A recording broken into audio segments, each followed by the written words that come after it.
Hey guys, is you good, is you okay, is you alright? It's your girl Sauce Comforts. I am back again in the kitchen and today I am cooking this vegetarian vegan dish. It is a pumpkin stew with chickpeas and spinach. I am so very sorry that I haven't been able to post this week. I have been doing a reshuffling of my head, my thoughts and everything. So I decided that as per February Uno, I am going to do a vegetarian vegan challenge. I want to bring you all these recipes, so I took the time to work on a few recipes that I'll be presenting to you this entire month. For example, this one, and that is why you're going to get one video and not two. I'm very sorry, but as from next week I'll be posting 2 videos each week again.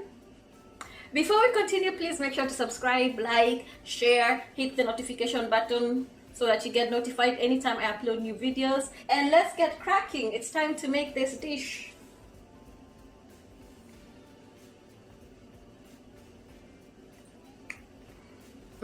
Smells so good. So while you watch, I'm going to dig in. How about that? I'm sorry.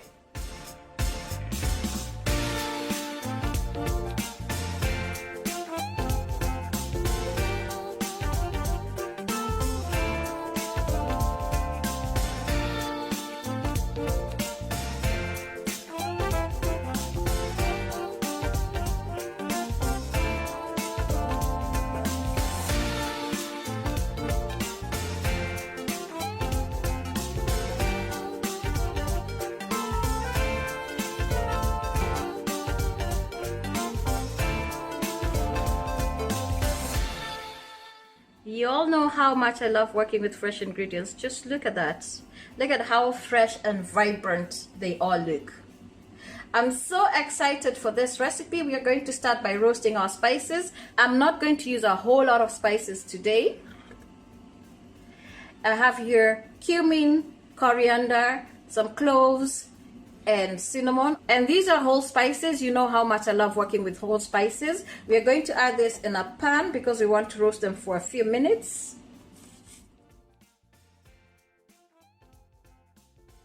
Once my pan is super hot, I like to switch off the fire and roast the spices with the residual heat. This will prevent you from burning your spices. Then we are going to add these to our spice grinder. Here we are with our Dutch oven pan. I'm going to add some ghee to this. If you do not have ghee, you can use coconut oil, but I love the flavor of ghee. While that is melting, we are going to grind our spices. I have 2 onions, which I'm going to add to my oil. Do not forget to continually stir your onions. You want them a little bit brown. Brown, but not burnt. Okay? That is very important. I'm going to add a bit of salt to my onions. This helps speed up the caramelization process. There you go. I got it. I got it. 6 takes later. Thank God you don't get to see the bloopers. Garlic and ginger. I have about 4 cloves of garlic, and I don't know how much ginger I have. Sometimes people say an inch. I have absolutely no idea how much an inch is, but I'm going to show you the piece that I use. It is this big. I don't know how many inches that is. Now I'm going to reduce the heat because I don't want to burn my garlic. I will add 1 mild chili with the seeds and everything. If you do not like your food spicy, remove the seeds. Then I'm going to add my spices. I have some Ras El Hanout, Tumeric, and Cayenne Pepper. Those are the ground spices. And then the ones that I've just ground. I have mentioned before that when it comes to these kind of spices, you need to cook them, otherwise they will taste bitter. So I'm going to add a bit of water. And then we're going to cook this down to a paste.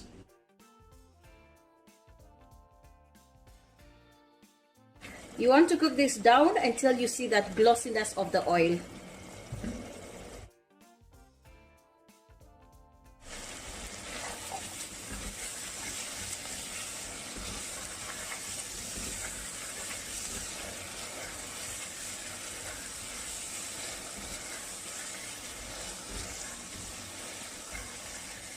See? See? There it is. There is the oil.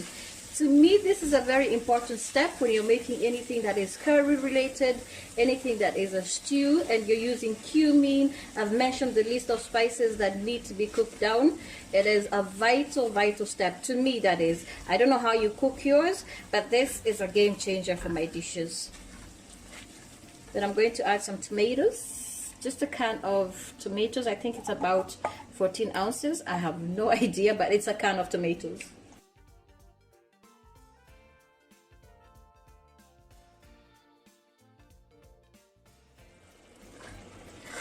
We are going to cook this for about 10 minutes before we add the next ingredients. And as with the spices, once I start to see the oil kind of shine through, I know that my tomatoes are cooked. You want to cook your tomatoes as well because not all tomatoes are sweet. And if you don't cook them all the way through, then you'll get that bitterness in your stews. In goes my butternut squash. Give it a good mix.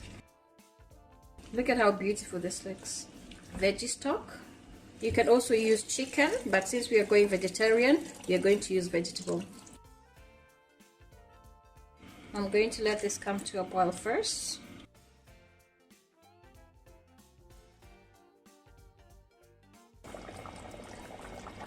Once this comes to a boil, I'm going to reduce the heat and simmer for about 25 to 30 minutes. I want my pumpkin structurally stable but soft.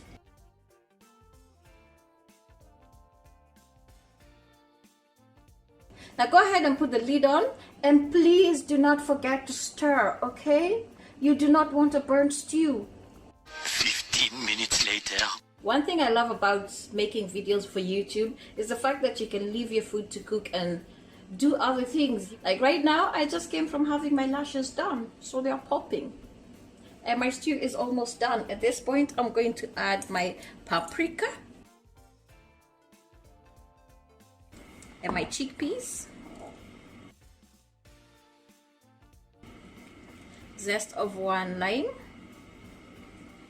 juice of 1.5 lime, coriander. The whole time I was cooking, I was fasting, so I couldn't taste my stew, but now that my fast is broken, I can have a taste. Oh, so good. It needs salt though.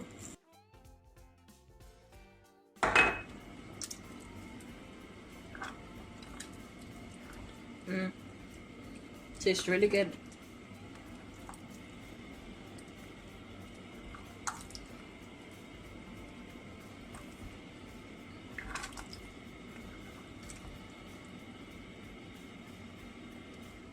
Let it stew for another 5 minutes and then we're done.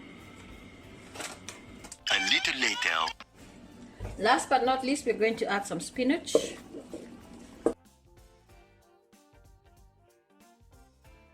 The thing about spinach is it looks like a lot.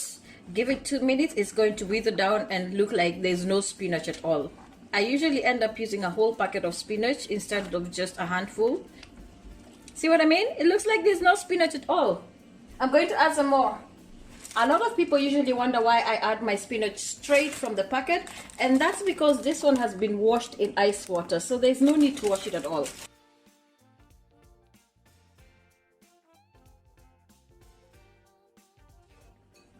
Let us serve.